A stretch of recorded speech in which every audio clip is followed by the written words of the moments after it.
The MX200 does replace the MX25, which is the third generation of our one-piece grain flow forge with milled pocket cavity. It's unique in that you have all this forgiveness, but also you have that, that grain flow forge feel. And we do have tour players that use this golf club.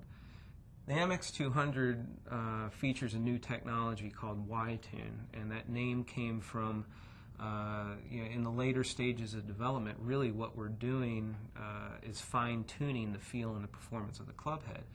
And what we found through our simulations, mass property simulations and frequency simulations, is that this Y-shaped cavity pad is very efficient in terms of saving weight, yet still reinforcing the face, keeping it rigid for a very solid and consistent feel. What we wanted to do with the MX200 was really expand the sweep area out into the toe of the golf club to really help the performance on a toe shot or a toe miss hit.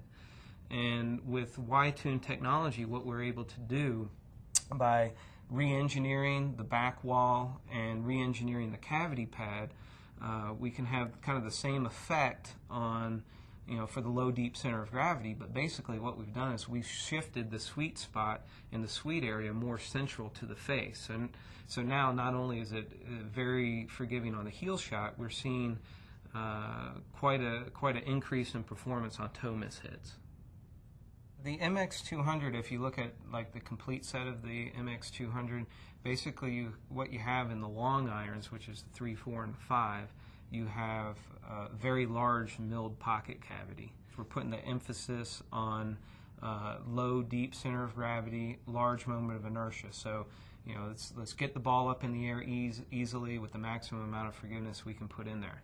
And then on the middle irons, the loft's starting to take over a little bit. So, it's easier to get the ball up in the air and generate a strong trajectory. So, a little bit more emphasis on really the moment of inertia and not so much the low deep center of gravity.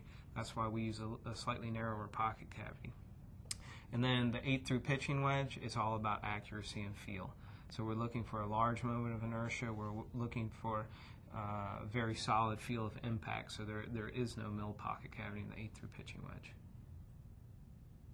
When we started the development of the MX200, as with all MX irons, when we go to the next generation, if you can address 3 key things, then you know that you've met your design goals. Number 1, it has to outperform the previous model.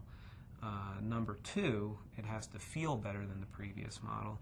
And number 3, it has to be cosmetically or aesthetically an upgrade from the previous model. And we've really addressed all 3 of those with the MX200.